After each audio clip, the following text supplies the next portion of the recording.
నమస్కారం. ఈరోజు ఒక చరిత్ర అనేది మనము సృష్టించిన రోజు. ఎందుకంటే 10 ఏళ్ళు ప్రతిపక్షంలో ఉండి కూడా ఏ ఒక్క బీసీకి కానీ ఏ ఒక్క ఎస్సీకి కానీ వెనుకబడ్డ తరగతిని పట్టించుకున్న నాదులు లేడు. ఆనాడు ఏదైతే దళిత బంధు ఇస్తున్న నాయకులు లేరు, దళితుడిని 3 ఎకరాలు ఇస్తున్న నాయకులు లేడు.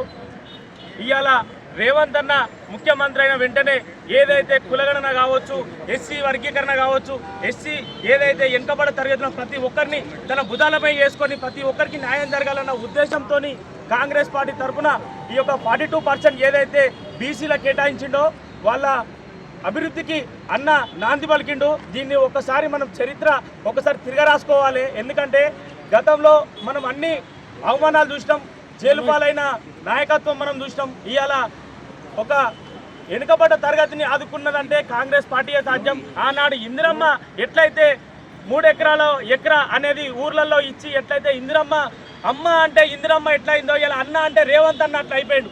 ఒక్కసారి మనం అందరం దీన్ని మనస్ఫూర్తిగా స్వాగతించుకోవాలి. అది ప్రతి ఒక్క కార్యకర్త నాయకత్వానికి మనకు తగిన ఇదొక అదృష్టం. కాంగ్రెస్ ప్రభుత్వం తరఫున రేవంత్ అన్న ముఖ్యమంత్రి మనకు రావడం, కాంగ్రెస్ ప్రభుత్వానికి మనకు ఇంత మంచి హర్ష వ్యక్తం చేయడం ప్రభుత్వాన్ని దీన్ని ప్రతి ఒక్కరూ తెలంగాణ వ్యాప్తంగా ప్రతి ఒక్కరిని దృష్టికి తీసుకోవాల్సిన బాధ్యత మన మీద ఉన్నది. కాబట్టి ఈ యొక్క పూర్తి బాధ్యత కాంగ్రెస్ పార్టీకే చెందుతుంది, ముఖ్యమంత్రి రేవంత్ రెడ్డి గారికే చెందుతుంది.